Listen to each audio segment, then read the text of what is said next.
Capítulo 13. Conclave primaveril. A cidade fulcral era uma metrópole pós-mortal em pleno centro da Midimérica. Ali, perto de um rio, em meio aos topos de arranha-céus da encantadora vida urbana, ficava uma venerável estrutura de pedra impressionante, se não pela altura, pela solidez. Colunas e arcos de mármore que sustentavam uma grande domo de cobre. Era uma construção robusta em homenagem às antigas Grécia e Roma, os berços da civilização. A construção era chamada de Capitólio, uma vez que antigamente esse era o nome da capital do estado, na época em que havia estados. Agora tinha a honra de abrigar os escritórios administrativos da Ceifa Midi-Americana, além de sediar seu conclave 3 vezes por ano. Chovia torrencialmente no dia do conclave primaveril. Citra raramente se incomodava com a chuva, mas o tempo fechado, num dia de pura tensão, não estava fazendo bem. Mas pensando melhor, se fizesse sol, ela sentiria como se estivesse zombando dela. Citra concluiu que não havia tempo bom para ser apresentada uma elegia assustadora de ceifadores. A cidade fulcral ficava a apenas 1 hora de viagem de hipertrem, mas, obviamente, o ceifador Faraday achava que hipertrens era uma extravagância desnecessária. Além disso, prefiro observar a paisagem do que um túnel subterrâneo sem janelas. Sou um ser humano, não uma topeira. Um trem comum levava 6 horas, e Citra não gostou nem um pouco da paisagem ao longo do caminho, embora tivesse passado a maior parte do trajeto estudando. A cidade fulcral ficava à beira do rio Mississippi. Ela lembrou que antigamente havia um gigantesco arco prateado na margem do rio. Tinha sido destruído na era da mortalidade por algo chamado terrorismo. Se não estivesse tão concentrada em seus venenos e armas, ela teria tentado aprender mais sobre a cidade. Eles chegaram na noite anterior do conclave e se hospedaram em um hotel no centro da cidade. A manhã da reunião chegou rápido demais. Quando Citra, Rowan e o ceifador Faraday saíram do hotel no péssimo horário das 6h30 da manhã, as pessoas nas ruas correram para lhes oferecer guarda-chuvas, preferindo se molhar a ver um ceifador e seus aprendizes encharcados. Eles sabem que o senhor escolheu 2 aprendizes em vez de um? Citra perguntou. É claro que sabem, Rowan disse. Por que não saberiam?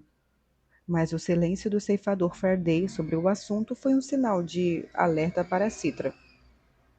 O senhor pediu permissão do alto punhal, não pediu, ceifador Faraday? Depois de um tempo em meu cargo, percebi que com a ceifa é melhor pedir perdão do que permissão. Citra lançou um olhar para Rowan que significava, eu te avisei, e ele inclinou um pouco o guarda-chuva para não encarar a garota de volta. Não será um problema, Faraday disse, embora não parecesse tão convencido. Citra olhou novamente para Rowan, que não estava mais escondido pelo guarda-chuva. Será que sou a única aqui preocupada com isso? Rowan deu de ombros. Temos imunidade irrevogável até o conclave invernal. Todo mundo sabe disso. Que outro grande mal eles podem nos fazer? Alguns ceifadores chegaram ao Capitólio a pé, assim como eles. Outros vieram em carros públicos, outros em carros particulares, e muitos de limusine. Havia cordas cercando as escadarias de mármore do prédio para conter os espectadores, além de agentes da paz e membros da guarda da lâmina, a força de segurança de elite da ceifa. Os ceifadores que chegavam eram protegidos do público admirador, ainda que o público não tivesse proteção contra eles. Detesto desfilar, o ceifador Faraday disse, referindo-se a subir as escadas para o conclave. É ainda pior quando não está chovendo. Ficam dezenas e dezenas de pessoas em cada lado. Não havia dezenas e dezenas de pessoas no momento. Nunca passou pela cabeça de Citra que a população teria interesse em ver os ceifadores chegando para o conclave. Mas, enfim, todos os eventos com celebridades atraíam curiosos. Então por que uma reunião de ceifadores não atrairia? Alguns dos ceifadores que chegavam acenavam, outros brincavam com o público, beijando bebês e concedendo imunidades aleatoriamente. Citra e Rowan seguiram o exemplo de Faraday, que ignorava a multidão por completo. Havia dezenas de outros ceifadores no pátio da entrada. Eles tiraram os casacos impermeáveis, revelando mantos de todas as cores e texturas.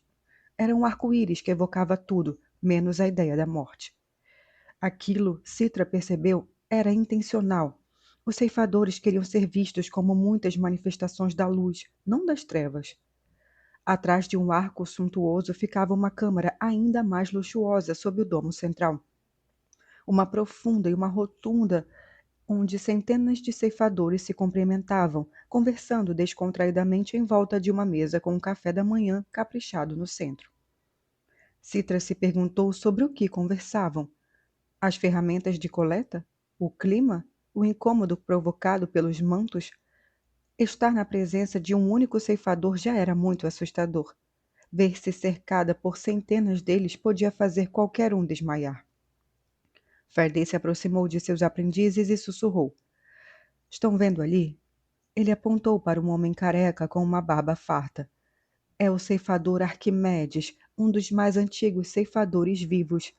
Ele vai dizer que viveu o ano do Condor, quando a ceifa foi criada, mas é mentira. Ele é tão velho assim. E ali, ele perguntou para uma mulher de cabelo prateado, logo com um manto cor de lavanda. Aquela é a ceifadora Curry. Citra manteve uma exclamação. A grande dama da morte? É como a chamam. É verdade que ela coleta o último presidente antes do nimbo cúmulo assumir o controle? Citra perguntou. Sim, e todo o gabinete dele. Citra pensou que Faraday observava a ceifadora com uma certa melancolia. As ações dela foram bem polêmicas na época. A mulher notou que os três estavam olhando em sua direção e se virou para eles. Citra se arrepiou quando aqueles olhos cinza e penetrantes se voltaram para ela. Então a mulher sorriu para os três, fez de um aceno de cabeça e retomou sua conversa. Havia um grupo de 4 ou 5 ceifadores mais perto da entrada do salão da Assembleia, cujas portas ainda estavam fechadas. Eles vestiam mantos muito brilhantes, cravejados de pedras preciosas. A figura central do grupo era um ceifador de manto azul royal cravejado de diamantes. Ele disse alguma coisa, e os outros riram com tanto entusiasmo que só podiam estar bajulando. Quem é aquele? Citra perguntou. A expressão do ceifador Faraday ficou séria. Aquele, ele disse, sem tentar disfarçar sua repulsa. É o ceifador Godard. Acho melhor manter distância dele. Godard não é o mestre das coletas em massa? Rowan perguntou. Faraday olhou para ele sem entender, mas com uma certa preocupação. Onde você ouviu isso? Rowan deu de ombros. Tenho um amigo que é obcecado por esse tipo de coisa e ele costuma se interessar por conversas desse tipo. Citra começou a ficar ofegante, lembrando que já tinha ouvido falar do Godard. Se não pelo nome, pelas ações. Ou, mais precisamente, pelos boatos, porque nunca havia nenhum relato oficial. Mas, como Rowan disse, as pessoas se interessavam por fofocas desse tipo. Foi ele que coletou um avião inteiro? Por quê? Faraday perguntou, dirigindo a Citra um olhar frio e acusador. Isso a impressiona? Não, muito pelo contrário, Citra respondeu. Mas ela não conseguia deixar de se deslumbrar com os reflexos da pedraria no manto do homem. Todos se sentiam assim. Talvez essa fosse a intenção. E, no entanto, o manto dele não era o mais pomposo do recinto. Um ceifador com um manto dourado avançava por entre a multidão. O homem era tão grande que a vestimenta parecia uma tenda de ouro. Quem é o gordão? Citra perguntou. Ele parece importante, Rowan disse. E é, o ceifador Faraday disse. O ceifador que vocês estão chamando de gordão é o Alto Punhal, o homem mais poderoso da ceifa da Midmérica. É ele quem preside os conclaves. O Alto Punhal atraía a multidão como um enorme planeta, encurvando o espaço à sua volta. Ele poderia ter ativado seus manitos para eliminar pelo menos parte de sua circunferência, mas estava claro que optara por não fazer isso. Sua escolha era uma atitude audaciosa, e seu tamanho fazia dele uma figura imponente. Quando viu Faraday, pediu licença aos seus interlocutores e caminhou até o ceifador e seus aprendizes. Honorável ceifador Faraday, sempre um prazer ver você, disse ele apertando as mãos de Faraday, no que pretendia ser um cumprimento caloroso, mas parecia forçado e artificial. Citra, Rowan, gostaria de lhes apresentar o Alto Punhal. Xenócrates. Faraday disse, depois voltou-se para o homem corpulento. Estes são os meus novos aprendizes. Ele levou um momento para avaliá-los. Uma aprendizagem dupla, ele disse jovialmente. Acredito que seja a primeira vez. A maioria dos ceifadores já tem problemas apenas com um. O melhor dos dois receberá minha bênção para o anel. E o outro, continuou o alto punhal. Ficará profundamente decepcionado, tenho certeza. E saiu para cumprimentar outros ceifadores que acabavam de sair da chuva. Viu? Rowan disse. E você estava toda preocupada. Para Citra, porém, nada daquele homem soava sincero. Rowan estava nervoso, sim, só não queria admitir. Ele sabia que admitir deixaria Citra mais preocupada, o que, por sua vez, o deixaria mais preocupado. Então guardou seus medos e apreensões para si e ficou de olhos e ouvidos bem abertos, prestando atenção em tudo o que acontecia à sua volta. Havia outros aprendizes ali. Ele ouviu dois comentando que aquele era o grande dia. Um garoto e uma garota, ambos mais velhos do que ele, talvez com uns 18 ou 19 anos, receberiam seus anéis naquele dia e se tornariam ceifadores. A garota lamentava que eles teriam de receber a aprovação do comitê de seleção por suas coletas nos primeiros 4 anos. Em cada uma delas, ela exclamou, como se fôssemos bebês. Pelo menos o treinamento não dura 4 anos. Rowan interveio para ter um pretexto para entrar na conversa. Os dois o encararam com certa repulsa. Quero dizer, uma faculdade dura 4 anos, não é? Rowan sabia que só estava piorando as coisas, mas já havia se intrometido. Pelo menos não demora tanto tempo para conseguir uma licença para coletar. Quem é você? Perguntou a garota. Ignore esse moleque. Ele não passa de um espato. Um quê? Rowan já havia sido chamado de muitas coisas, mas nunca disso. Os dois sorriam maldosamente. Você não sabe de absolutamente nada, não é mesmo? Perguntou a garota. Espato vem de espátula. Chamam os aprendizes novos assim porque vocês não servem para nada além de virar os hambúrgueres dos seus ceifadores. Rowan riu, o que já serviu para deixá-los ainda mais irritados. Então Citra se aproximou deles. Então, se somos espátulas, o que vocês são? Tesouras sem ponta? Ou apenas marionetes? O garoto parecia prestes a dar um soco na cara de Citra. Quem é o seu mentor? Ele lhe perguntou. Ele vai ser informado dessa falta de respeito. Já estou informado, disse Faraday, pondo a mão no ombro de Citra. E você não é digno do respeito de ninguém até receber o anel. O garoto pareceu encolher uns 8 centímetros. Honorável ceifador Faraday, sinto muito, eu não sabia, disse a garota, dando um passo para trás para se distanciar dele. Muita boa sorte hoje. Ele disse com um gesto de magnânimo que eles não mereciam. Obrigada, disse a garota. Mas, se me permite dizer, a sorte não influi em nada. Nós dois fomos treinados por bastante tempo e muito bem instruídos por nossos ceifadores.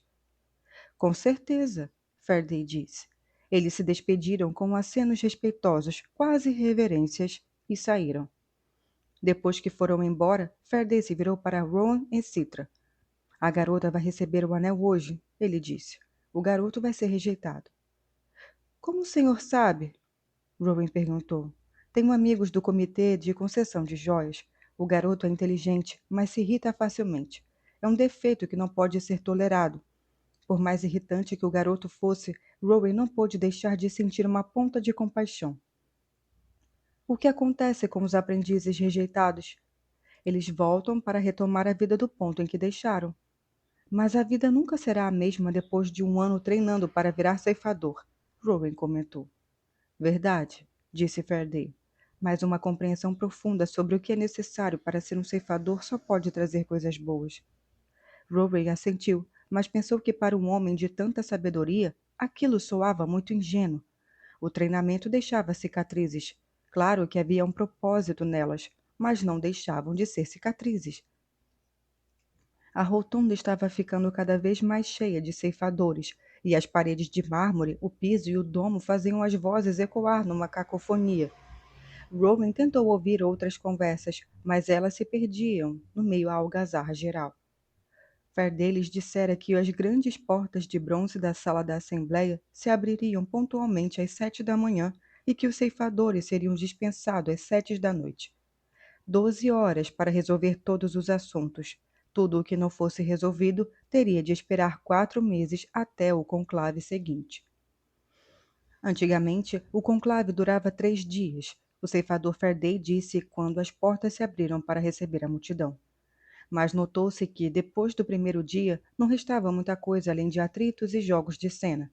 Ainda há muito disso, mas reduziu. Temos de cumprir a agenda rapidamente. O salão era um enorme semicírculo com uma tribuna de madeira na frente, onde ficava o alto punhal e cadeiras um pouco mais baixas enfileiradas em cada um dos lados, destinadas ao escrivão do conclave, encarregado dos registros, e ao parlamentar, que interpretava as leis e os procedimentos, caso surgissem dúvidas. Como o ceifador Faraday lhes falara extensamente sobre a estrutura do poder da ceifa, Rowan estava inteiramente inteirado de tudo. Depois que todos sentaram, passaram ao carrilhão dos nomes. Um a um, sem ordem pré-estabelecida, os ceifadores iam até à frente para recitar o nome das pessoas que haviam coletado nos últimos 4 meses. Não temos como citar todos, o ceifador Faraday disse. Com mais de 300 ceifadores, seria mais de 26 mil nomes. Devemos escolher 10, aqueles que morreram mais bravamente, aqueles cujas vidas foram mais notáveis. Depois de cada nome, ouvia-se um sino de ferro solene e retumbante. Rowan ficou contente ao ouvir o ceifador Faraday recitar o nome de Cor Whitlock.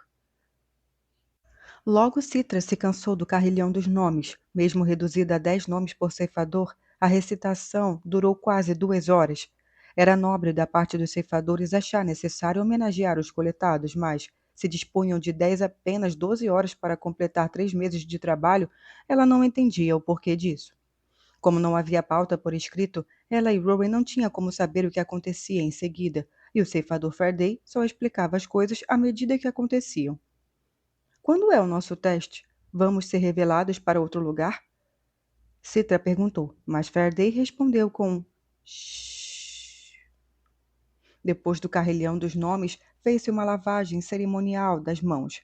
Todos os ceifadores se levantaram e formaram uma fila na frente das 2 bacias, uma de cada lado da tribuna. Citra também não entendeu o porquê disso. Todo esse ritual parece tirado da seita tonal, ela disse quando Faraday voltou ao seu lugar com as mãos ainda molhadas. Faraday se aproximou e sussurrou: Não deixe nenhum dos outros ceifadores ouvir isso. O senhor se sente limpo depois de enfiar as mãos na água em que uma centena de pessoas colocou a mão também? Faraday suspirou.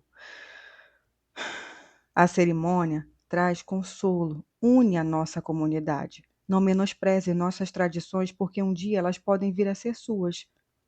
Ou não, provocou Rowan. Incomodada e inquieta, Citra resmungou. Para quem parece, perda de tempo. Faraday devia saber que o que a incomodava de verdade era não saber quando seriam apresentados ao conclave e levados para o teste. Citra não suportava ficar no escuro por muito tempo. Talvez por isso Faraday fizesse questão de deixá-la sem saber de nada. Ele estava o tempo todo cutucando seus pontos fracos. Depois, chamou-se a atenção de alguns ceifadores por terem se mostrado parciais em suas coletas. Isso despertou o interesse de Citra e lhe deu uma noção de como as coisas funcionavam nos bastidores. Uma ceifadora havia coletado pouquíssimas pessoas ricas. Ela foi repreendida e recebeu ordens de coletar apenas milionários até o próximo conclave. Outro ceifador foi julgado por questões de índice racial, alta hispânica, baixa em África. É a população da região onde moro, ela argumentou. As pessoas têm uma porcentagem maior de hispânico em seus índices pessoais. O alto punhal, Xenócrates, não se deixou convencer. Então aumente a sua rede, ele disse. Colete em outro lugar. Ele foi encarregado de realinhar seus índices ou enfrentar uma punição, que consistia em ter suas coletas futuras pré-aprovadas pelo comitê de seleção. Perder a liberdade para coletar era uma humilhação que nenhum ceifador desejava. 16 ceifadores receberam ordens de coleta específicas, 10 foram advertidos, 6 punidos. A situação mais peculiar foi a de um ceifador cuja beleza lhe trazia problemas. Ele foi repreendido por coletar muitas pessoas feias. Que ideia! Um dos outros ceifadores gritou. Imagine como seria o mundo se coletássemos só pessoas feias. Isso provocou gargalhadas no salão. O ceifador tentou se defender citando o velho ditado: a beleza está nos olhos de quem vê. Mas o alto punhal não se convenceu. Pelo visto, era a terceira vez que ele cometia essa transgressão. Foi por isso, foi posto em regime de vigilância permanente. Poderia viver como ceifador, mas sem poder coletar.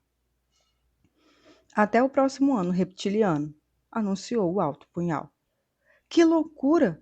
Citra comentou em voz baixa para que apenas Rowan e Faraday ouvissem.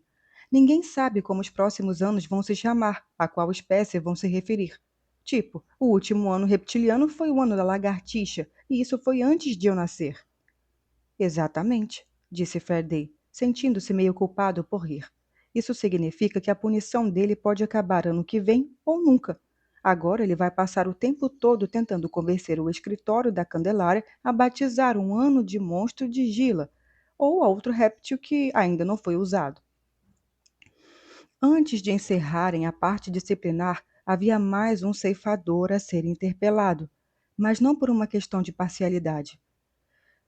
Tenho diante de mim um bilhete anônimo, disse o alto punhal, que acusa o honorável ceifador Gotthard de transgressão.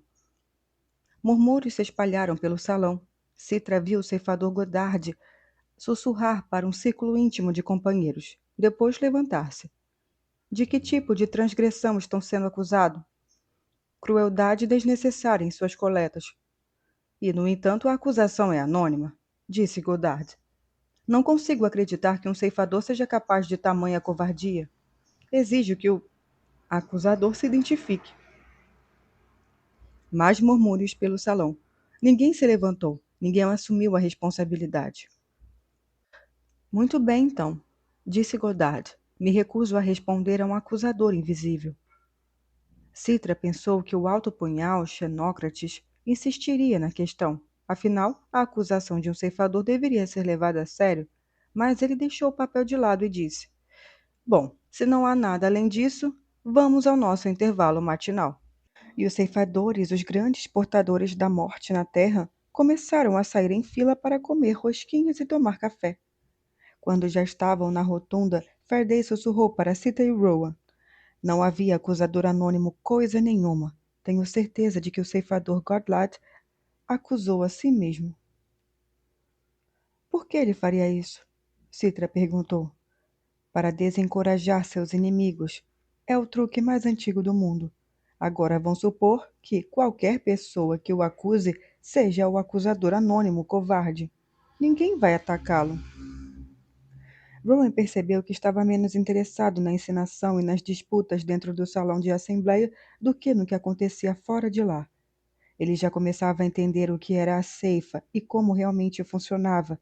As negociações mais importantes não aconteciam atrás das portas de bronze, mas na rotumba e nas alcovas do prédio, que eram muitas, talvez exatamente para esse fim. As conversas no início da manhã não foram muito além do banal, mas agora, com o passar do tempo, Rowan observou vários ceifadores formando panelinhas e alianças durante o intervalo, fazendo acordos paralelos, promovendo interesses secretos. Ele ouviu um grupo planejar propor a proibição de detentores ou detonadores remotos como método de coleta, não por uma questão ética, mas porque o lobby de armas tinha feito uma doação generosa a determinado ceifador. Outro grupo estava tentando preparar um dos ceifadores mais jovens para um cargo do comitê de seleção. Assim, ele influenciaria as escolhas de coleta quando julgassem necessário. Jogos de poder podiam ser coisa do passado em outros âmbitos, mas ainda estavam muitos vivos na ceifa. Faraday não se juntou a nenhum dos conspiradores. O mentor continuou solitário e acima da política banal, como talvez metade dos ceifadores. Nós conhecemos os planos dos conspiradores, ele disse a Rowan e Citra enquanto comia uma rosquinha recheada de geleia. Eles só conseguem o que querem quando nós desejamos que consigam. Rowan ficou observando o ceifador Goddard. Muitos ceifadores abordaram para conversar. Outros falavam mal dele em baixa voz. Seu grupo de jovens ceifadores era um conjunto multicultural, no sentido ultrapassado da palavra. Ainda que ninguém mais tivesse uma etnogenética pura, os membros do círculo do ceifador exibiam traços que tendiam a uma ou a outra etnia.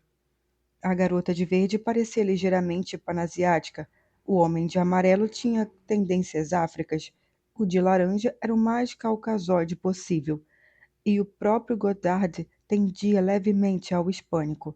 Não havia dúvidas de que ele queria muita visibilidade, até mesmo seu gesto magnânimo de equilíbrio ético tinha algo de ostensivo. Embora Godard não tivesse se voltado nem uma vez para encará-lo, Rowan teve a impressão de que o ceifador sabia o que ele observava. Durante o resto da manhã, propostas foram debatidas acaloradamente no salão de assembleia. Como o ceifador Faraday havia dito, os conspiradores não prevaleciam quando o grupo ético da ceifa permitia. A proibição dos detonadores remotos foi aprovada, não por causa do lobby de armas, mas porque foi decretado que explodir pessoas era brutal, cruel e indigno da ceifa. E o jovem ceifador apresentado para integrar o comitê de seleção foi rejeitado, porque ninguém do comitê deveria ser uma marionete de terceiros. Eu bem que gostaria de estar em um comitê da ceifa no futuro, Rowan disse com um tom pomposo. Citra lhe lançou um olhar surpreso e desconfiado. Por que você está falando igual a Faraday? Rowan deu de ombros. Quando em Roma, faço como os romanos. Não estamos em Roma, a garota respondeu. Se tivéssemos, o conclave seria realizado num lugar muito mais legal. Os restaurantes locais disputavam a oportunidade de oferecer alimentos para o conclave. Então o almoço na Rontuda foi um buffet ainda mais suntuoso do que o café da manhã, e Faraday encheu o prato, uma atitude rara. Não pensem mal dele, a ceifadora Curry falou a Rowan e Citra, num tom suave e cortante ao mesmo tempo. Para aqueles de nós que levam os votos de austeridade a sério, o conclave é o único momento em que nos permitimos o luxo de comer e beber bem. Isso nos lembra que somos humanos. Citra, que não conseguia pensar em outra coisa, aproveitou a oportunidade para tentar conseguir informações. Quando os aprendizes serão testados? Ela perguntou. A ceifadora Kirby sorriu e jogou o cabelo prateado e sedoso para trás. Os que pretendem receber o anel hoje foram testados ontem à noite. Quanto aos demais, serão testados em breve, ela disse. A frustração de Citra fez Rowan rir abaixo, e a garota logo lhe lançou um olhar irritado. Cala a boca e enche o bucho, ela disse. Rowan obedeceu de bom grado. Por mais concentrada que estivesse no teste que faria em breve, Citra se perguntava o que perderia no conclave quando fosse levada para a prova. Assim como Rowan, ela achou o conclave uma oportunidade única de aprender. Pouquíssimas pessoas, além dos ceifadores e seus aprendizes, testemunhavam aquilo, e as demais nem tinham uma ideia mínima do que se passava no encontro.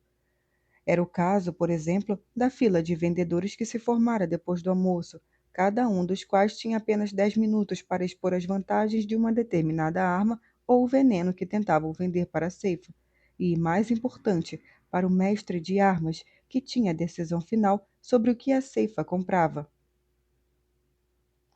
Eles pareciam figuras horrendas de hologramas comerciais. Ela corta e fatia, mas não é só isso, tem mais. Um vendedor estava promovendo um veneno digital capaz de transformar os nanitos de cura da corrente sanguínea em seres minúsculos e famintos que devoram a vítima de dentro para fora em menos de 1 minuto. Ele chegou realmente a usar a palavra vítima, provocando a repulsa imediata dos ceifadores. Com isso, ele ouviu um não categórico do mestre de armas. A pessoa que mais vendeu oferecia um produto chamado toque de tranquilidade, nome que não remetia a um sistema de execução. A vendedora exibia um pequeno comprimido que deveria ser tomado pelo ceifador e não pelo indivíduo a ser coletado. Tome com água e, em segundos, seus dedos vão expelir um veneno transdérmico. Qualquer pessoa que você tocar durante a hora seguinte será coletada de maneira instantânea e indolor. O mestre de armas ficou tão impressionado que subiu ao palco para tomar a posse e uma dose. Em seguida, em uma demonstração definitiva, coletou a vendedora. ela vendeu 50 frascos do produto para a ceifa, postumamente. O resto da tarde foi tomado por mais debates, discussões e votações de projetos. O ceifador Faraday só achou conveniente emitir sua opinião uma vez, quando se tratou de formar um comitê de imunidade. Parece claro para mim que a concessão de imunidades deveria ser supervisionada, da mesma forma que as coletas. Rowan e Citra ficaram contentes ao ver que a opinião de seu mestre teve peso grande. Vários ceifadores que inicialmente votaram contra a formação de um comitê de imunidade mudaram seus votos. No entanto, antes que contagem final fosse feita, o alto punhal Xenócrates anunciou que o tempo para questões legislativas havia esgotado. O assunto será o primeiro da pauta do próximo conclave, ele anunciou. Vários ceifadores aplaudiram, mas alguns se ergueram e repudiaram o arquivamento da questão. O ceifador Faraday não expressou seu desagrado, apenas respirou fundo. Interessante, foi tudo o que disse. Isso tudo poderia ter tido, eu poderia ter sido, de alguma forma forte, ter um efeito forte contra Rowan e Citra, caso o alto punhal não tivesse anunciado logo em seguida que a próxima questão a ser discutida eram os aprendizes. Ansiosa, Citra quis segurar a mão de Rowan e apertá-la até ela perder a cor, mas se conteve. Rowan, por outro lado, seguiu o exemplo de seu mentor, respirou fundo e tentou controlar a inquietação. Ele tinha estudado tudo o que pôde e aprendera tudo o possível. Ele faria seu melhor. Se fosse reprovado naquele dia, haveria muitas chances a se redimir até o final do treinamento. Boa sorte, Rowan disse para Citra. Para você também, ela retribuiu. Vamos deixar o ceifador Faraday orgulhoso. Rowan sorriu e pensou que Faraday poderia sorrir para Citra também, mas não foi o que aconteceu. Ele manteve o olhar fixo em Xenócrates. Primeiro, se os aprendizes foram chamados. 4 deles já haviam terminado completamente seu treinamento, como tinha feito o teste final na noite anterior, só precisavam ser ordenados. Ou não, dependendo do caso. O boato era de que havia uma quinta pessoa reprovada no teste final. Ela sequer tinha sido chamada para o conclave. 3 anéis foram trazidos sobre as almofadas de veludo vermelho. Os 4 se entreolharam, descobrindo que, mesmo tendo passado no teste final, um deles não seria ordenado e sofreria a vergonha de ter que voltar para casa. Faraday virou-se para o ceifador ao seu lado e disse: Apenas um ceifador se coletou desde o último conclave, mas 3 novos serão ordenados hoje. A população cresceu tão drasticamente em 3 meses para precisarmos de 2 ceifadores a mais? Os 3 aprendizes escolhidos foram chamados um a um pelo ceifador Mandela, que presidia o comitê de concessão de joias. À medida que cada um se ajoelhava à sua frente, Mandela dizia algo sobre eles e, em seguida, lhes entregava o anel. Os formandos os punham no dedo e os erguiam para mostrar ao conclave, que respondia com os aplausos esperados pela tradição. Em seguida, anunciavam seu patrono histórico, o sábio da história em que tomariam o nome. O conclave aplaudiu cada anúncio, acolhendo os ceifadores Goodall, Schlinger e Colbert, da ceifa mid-americana. Quando os 3 saíram do palco, o garoto de temperamento explosivo ficou, como Faraday comentara de manhã. Ele continuou parado ali depois que os aplausos cessaram. Então, o ceifador Mandela disse: Hampson, decidimos não ordená-lo como ceifador. Aonde quer que o destino o leve, desejamos-lhe o melhor. Você está dispensado. Ele continuou parado por mais um tempo, como se achasse que aquilo podia ser uma piada, ou talvez um último teste. Então, mordeu o lábio, enrubesceu e atravessou o corredor central rapidamente e em silêncio, emburrado e empurrando as portas pesadas de bronze, cujas dobradiças gemiam à sua saída. Que horrível, disse Citra. Pelo menos podiam aplaudir por ter tentado. Não há louvor para os indignos, Faraday disse. Um de nós vai sair dessa forma, Rowan comentou. O garoto havia decidido que, se fosse ele, desceria o corredor devagar, faria contato visual e cumprimentaria o máximo de ceifadores possível. Se fosse dispensado, deixaria o último conclave com dignidade. Agora os demais aprendizes podem se apresentar, disse Xenócrates. Howard e Citra levantaram, prontos para enfrentar o que quer que Ceifa lhes tivesse preparado. Acredito que as pessoas ainda temem a morte, mas apenas 1/100º do que temiam antigamente. Digo isso porque, com base nas cotas, a chance de uma pessoa ser coletada dentro dos próximos 100 anos é de apenas 1%. Ou seja, a chance de uma criança nascida agora ser coletada entre hoje e seu aniversário de 5.000 anos é de apenas 50%. Claro, como não contamos mais os anos de vida com algarismos, com exceção de crianças e adolescentes, ninguém mais sabe a idade de ninguém, às vezes nem a própria idade. Hoje em dia, as pessoas sabem mais ou menos quantas décadas têm de vida. Enquanto escrevo, posso dizer que tenho algo entre 160 e 180 anos, embora não goste de aparentar minha idade. Como todo mundo, me recupero de tempos em tempos e restauro minha aparência consideravelmente. Mas, como muitos ceifadores, não a restauro para menos de 40 anos. Apenas ceifadores realmente jovens gostam de parecer jovens.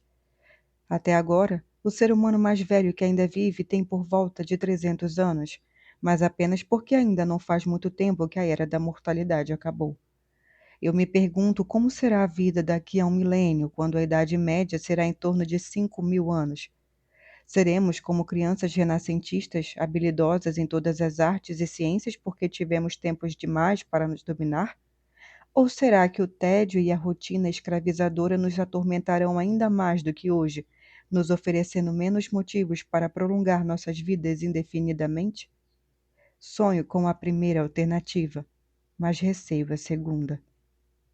Do Diário de Coleta da Ceifadora Curry. Capítulo 14. Uma pequena condição. A caminho do corredor, Rowan pisou no pé de Citra. Ela resmungou, mas não fez nenhuma brincadeirinha. Afinal, a garota estava ocupada demais repassando nomes de venenos e armas em sua cabeça. O fato de Rowan ter atrapalhado era a última coisa de suas preocupações. Ela pensou que seriam levados para uma sala em outro lugar do prédio, um lugar silencioso para a prova, mas os aprendizes que já tinham assistido a outros conclaves estavam passando pelo corredor em direção ao espaço aberto diante da tribuna. Eles formaram uma fila sem nenhuma ordem em particular, de frente para o conclave, como um corpo de balé. Então, Citra se postou ao lado de Rowan. "O que é isso?" ela sussurrou. "Não faço ideia", ele respondeu. Eram 8 no total. Alguns exibiam uma expressão dura, controlando as emoções. Outros se esforçavam para não parecer aterrorizados. Citra não sabia direito que imagem estava projetando e ficou irritada com Rowan, que se mostrava tranquilo como se estivesse esperando um ônibus. "A honorável ceifadora Curry será a examinadora de hoje", Xenócrates anunciou. Um silêncio caiu sobre o salão quando a ceifadora Curry, a grande dama da morte, veio à frente. Ela passou 2 vezes pela fileira de aprendizes, avaliando-os. Depois disse: "A cada um de vocês se fará uma pergunta.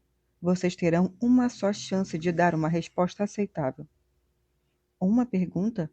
Que tipo de prova poderia se limitar a uma pergunta? Como poderiam testar o conhecimento de alguém dessa forma? O coração de Citra batia tão rápido que ela pensou que fosse explodir dentro do peito.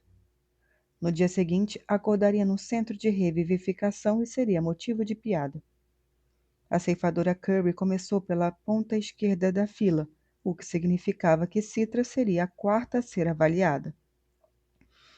J. Corey Zimmerman, a ceifadora chamou o garoto desengonçado. "Uma mulher se joga na frente de sua lâmina em sacrifício para impedir que você colete o filho dela e morre. O que você faz?" O garoto hesitou apenas por um instante e respondeu: "Ao resistir à coleta, ela violou o terceiro mandato.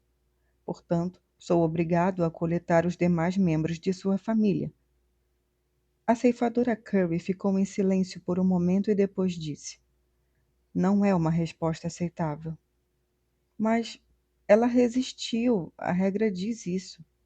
"A regra diz que isso deve acontecer se a pessoa resistir à própria coleta.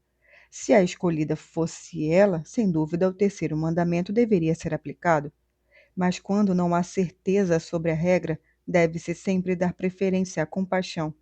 Nesse caso, você deve coletar o filho e providenciar que ela seja mandada para um centro de revivificação, concedendo 1 ano de imunidade a ela e ao restante da família.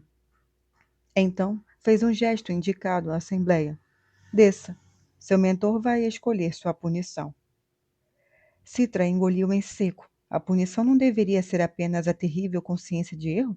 Que tipos de punição os ceifadores inventariam para os discípulos desonrados? A ceifadora Curry se voltou para uma garota de aspecto robusto, maçãs do rosto pronunciadas e expressão que parecia capaz de resistir a um furacão. Claudete Catalino. Você cometeu um erro em seu veneno. Isso nunca aconteceria, Claudete disse. Não me interrompa. Mas a sua premissa é falha, honorável ceifadora Curry. Conheço muito bem todos os venenos. Jamais cometeria um erro desses. Nunca. Bom, disse Curry com evidente ironia. Seu ceifador mentor deve sentir orgulho por ter a primeira pupila perfeita na história da humanidade. Isso provocou risos no salão. Certo, continuou a ceifadora Curry. Digamos que alguém, irritado com sua arrogância, sabotou seu veneno. O indivíduo, um homem que não ofereceu resistência, começa a sofrer convulsões, e tudo indica que o fim dele será lento e provavelmente com muito mais dor do que os nanitos são capazes de suprimir. O que você faz? Sem hesitar, Claudete respondeu. Saco a pistola que sempre trago comigo para emergências e dou fim ao sofrimento com uma única bala certeira. Mas, primeiro, pediria que todos os membros da família deixassem o ambiente para poupá-los do trauma de testemunhar uma coleta feita com um disparo. A ceifadora ergueu as sobrancelhas, considerando a resposta, e disse: Aceitável. E foi um belo toque pensar na família, ainda que hipotética, acrescentou, abrindo um sorriso. Fico desapontada por você não conseguir provar que é imperfeita. Ao lado dela, havia um garoto que fitava um ponto qualquer na parede ao fundo, evidentemente tentando se acalmar. Noah, disse Curry. Sim, excelência, ele disse com voz trêmula. Citra se perguntou que tipo de reação Curry poderia ter diante daquilo. Que tipo de pergunta ela faria a um garoto tão visivelmente aterrorizado? Cite 5 espécies de animais que geram neurotoxinas poderosas o bastante para serem efetivas em um dado envenenado. O garoto, que prendia a respiração, expirou aliviado. Bom, Philóbates, Autortenia, é claro, mais conhecida como rã do dardo venenoso, ele disse. O polvo de anéis azuis, o caracal cone de mármore, a cobra taipã do interior e o escorpião amarelo da Palestina. Excelente, disse a ceifadora Curry. Consegue citar mais alguma? Sim, mas a senhora disse que cada um de nós responderia apenas uma pergunta. E se eu dissesse que mudei de ideia e que quero saber 6 espécies em vez de 5? Noah respirou fundo, mas não prendeu o ar. Nesse caso, diria da maneira mais respeitosa possível que a senhora não está honrando a sua palavra e que os ceifadores têm esse dever. A ceifadora Curry sorriu. Resposta aceitável. Muito bem. Então ela chegou a Citra. Citra Terra Nova. Ela já havia notado que a ceifadora sabia o nome de todos, mas mesmo assim foi um choque ouvi-lo dizer o seu. Sim, honorável ceifadora Curry. A mulher se aproximou, encarando Citra nos olhos.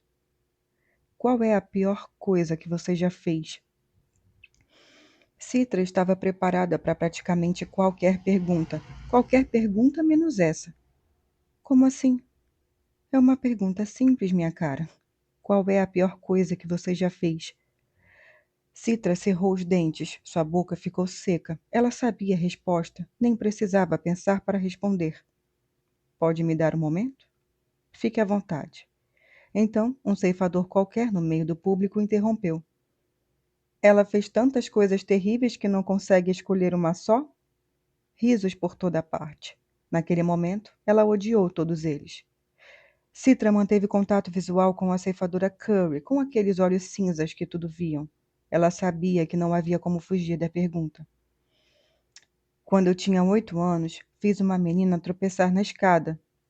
Ela quebrou o pescoço e teve de passar 3 dias em um centro de revivificação. Nunca contei para ela que fui eu.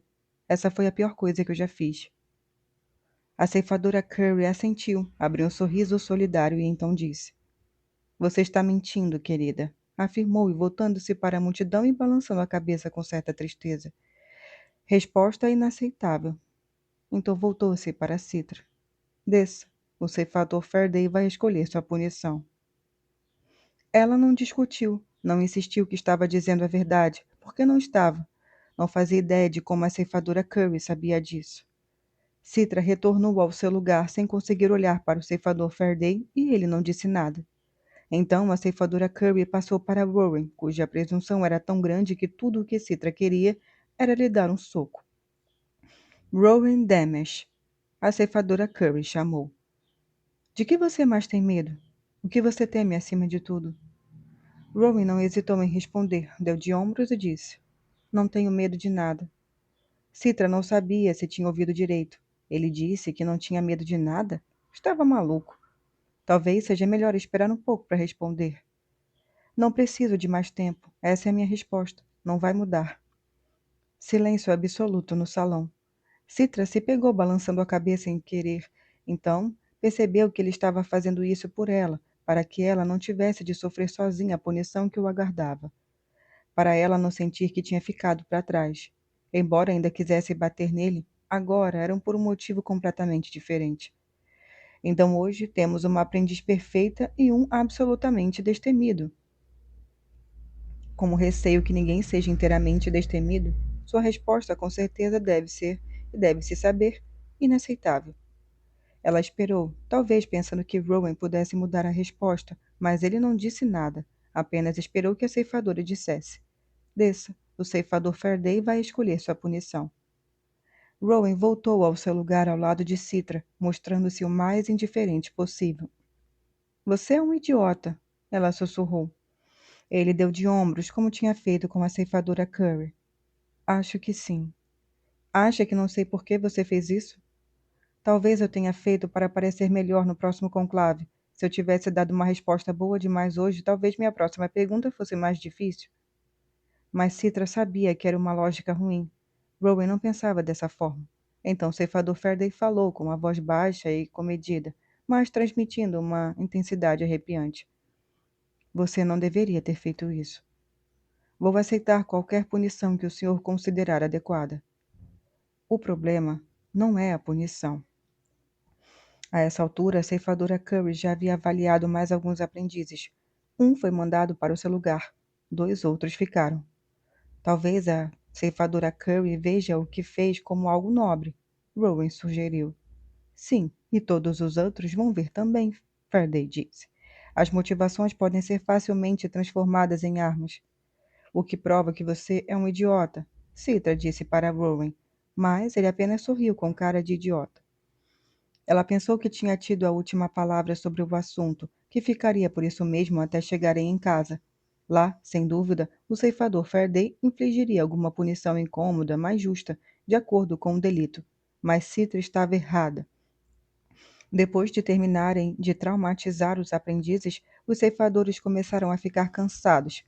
Perto das 7 horas da noite, ouvia-se um murmúrio constante enquanto discutiam os planos para o jantar. Poucos se interessavam pelos tópicos restantes, como manutenção predial e se os ceifadores deviam anunciar previamente suas restaurações para não chocarem a todos quando aparecessem 30 anos mais jovens no conclave seguinte. Quando a sessão estava chegando ao fim, uma ceifadora se levantou e se dirigiu a Xenócrates. Era a mulher de um manto verde cravejado de esmeraldas que pretendia ao bando do ceifador Gotlard. Com licença, excelência. Ela começou, embora claramente estivesse se dirigindo a toda a assembleia e não apenas ao alto punhal. Estou me sentindo um tanto apreensiva com esses aprendizes novos, mais especificamente com os aprendizes admitidos pelo honorável ceifador Faraday. Citra e Rowan ergueram os olhos. Faraday não. Ele parecia imóvel, com um olhar baixo, quase em meditação. Ou talvez estivesse se preparando para o que estava por vir. Até onde sei, nunca nenhum ceifador admitiu 2 aprendizes e o fez competir pelo anel. Xenócrates olhou para o parlamentar que deliberava sobre esses assuntos. Não há nenhuma lei contra isso, ceifadora Rand, disse o parlamentar. Sim, eu sei, mas está claro que a competição se transformou em camaradagem. Como vamos saber qual é de fato o melhor candidato se continuarem a se ajudar? Sua queixa está devidamente anotada. Proponho que, para garantir que essa competição seja realmente efetiva, acrescentemos uma pequena condição. Protesto, ele gritou. Este conclave não pode estipular a forma como treino meus aprendizes. Tenho o direito exclusivo de lhes ensinar, treinar e disciplinar. Range ergueu as mãos em um gesto de magnanimidade irônica. Apenas busco tornar sua decisão final justa e honesta. Você acha que pode iludir esse conclave com suas futilidades e sua verdade? Não somos vis a ponto de nos deixar encantar por coisas reluzentes. Qual é sua proposta, ceifadora Rand? Protesto, gritou Faraday.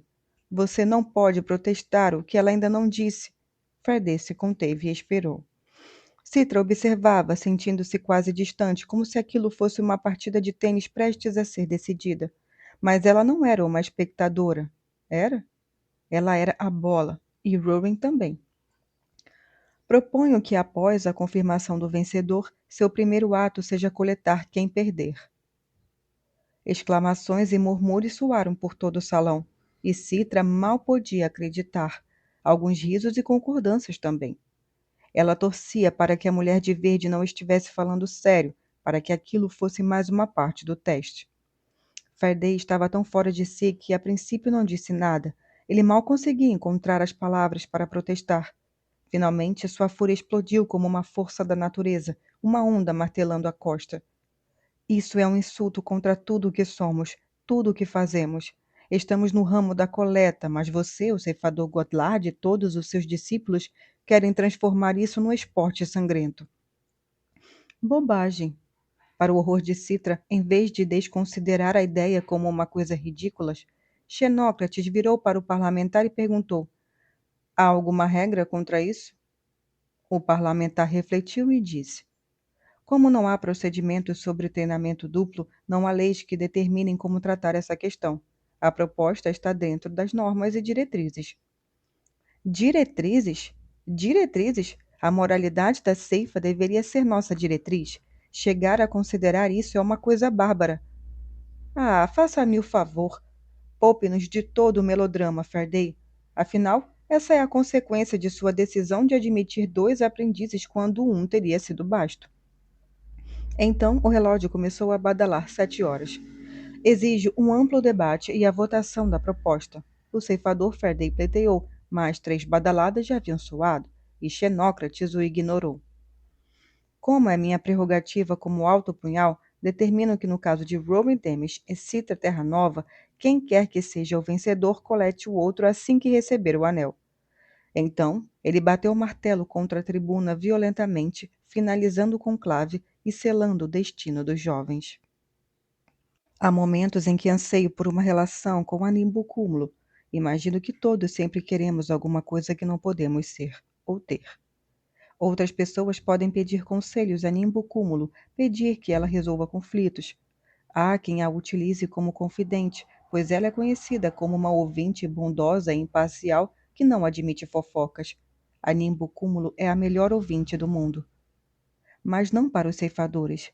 Para nós, a nimbocúmulo é eternamente silenciosa.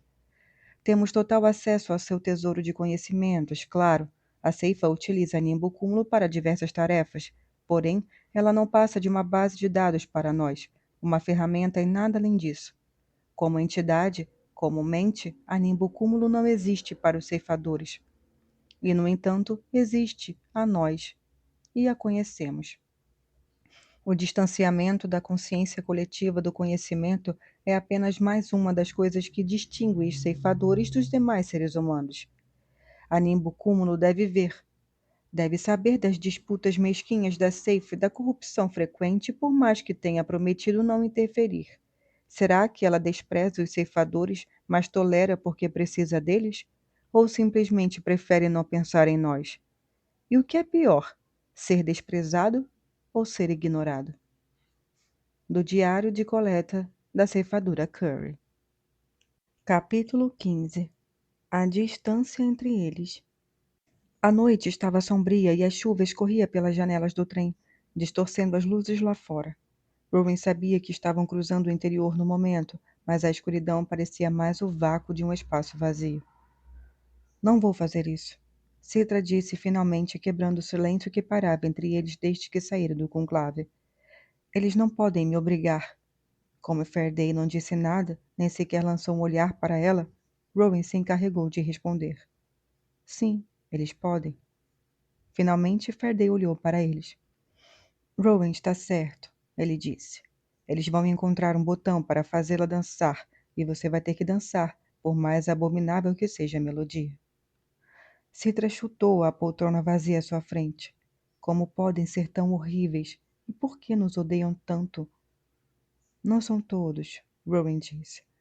E não acho que a questão seja eu e você. Sem dúvida, Faraday era um ceifador respeitoso e, embora não tivesse atacado Godlad hoje, estava claro o que pensava sobre aquele homem.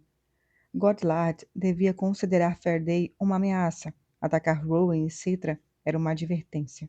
E se nós dois formos aprovados? Citra sugeriu.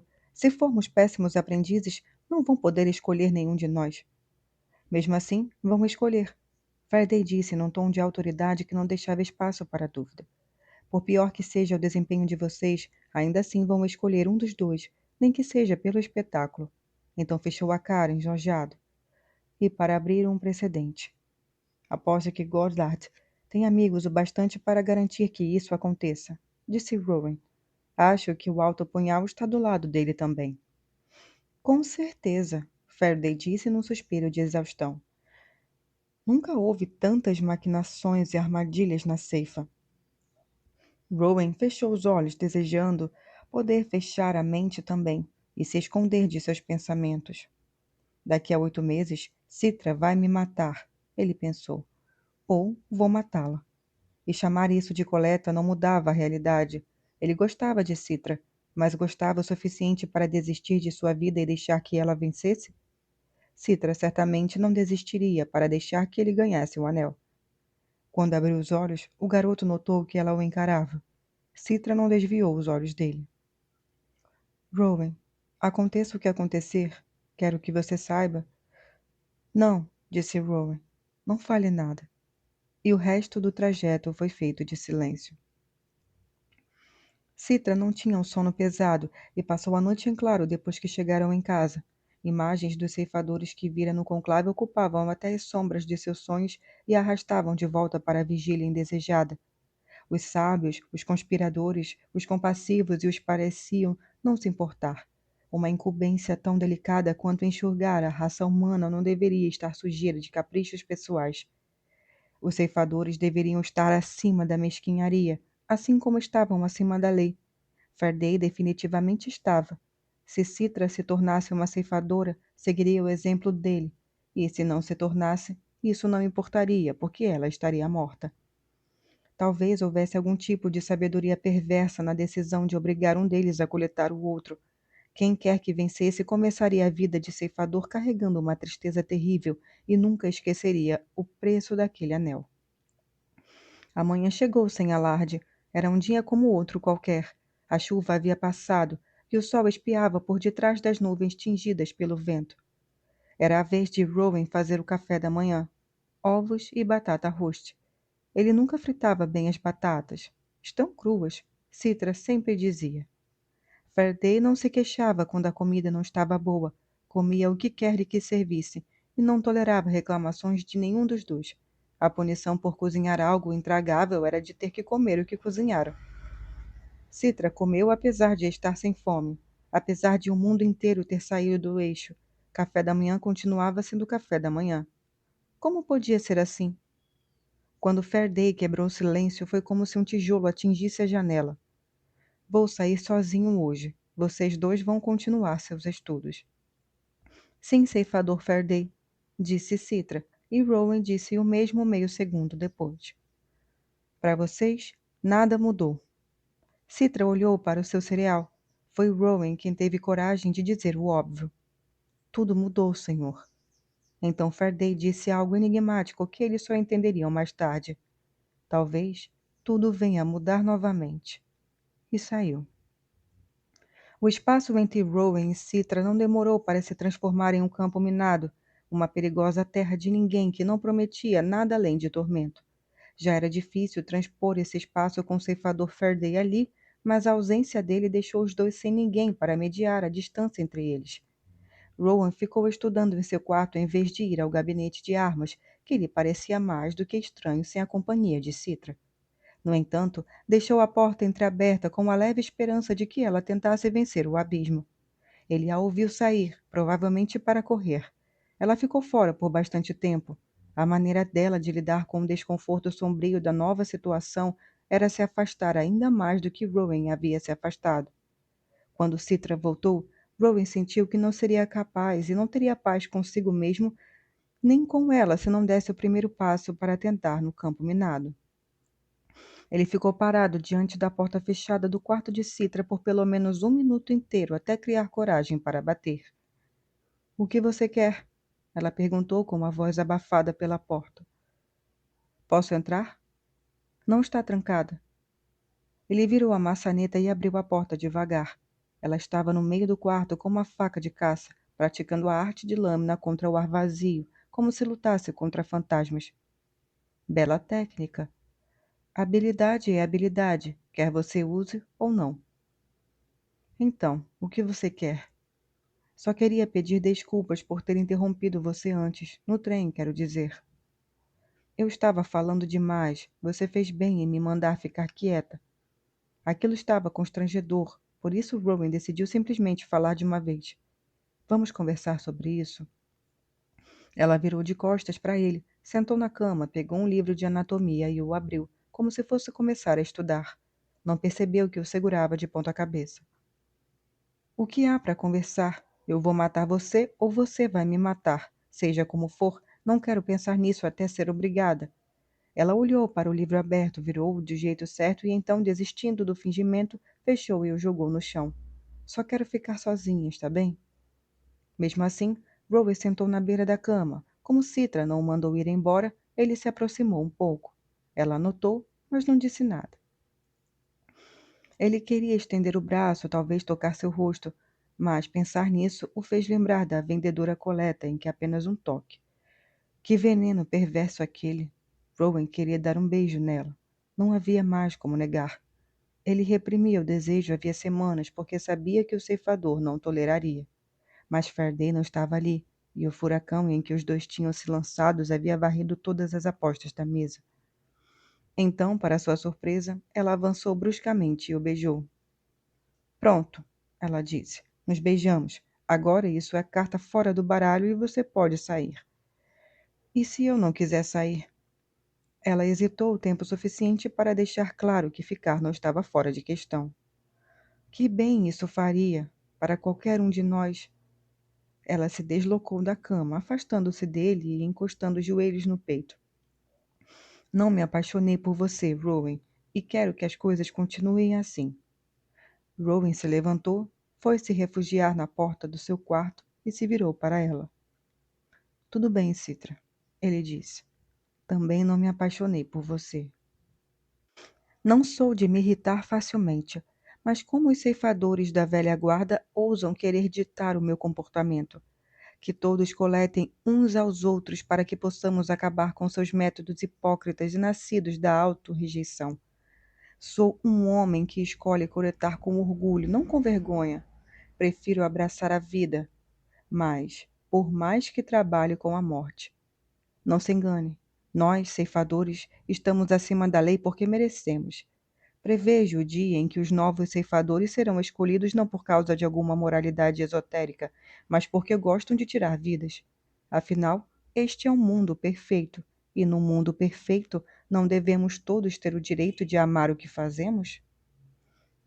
Do Diário de Coleta do Ceifador Goddard.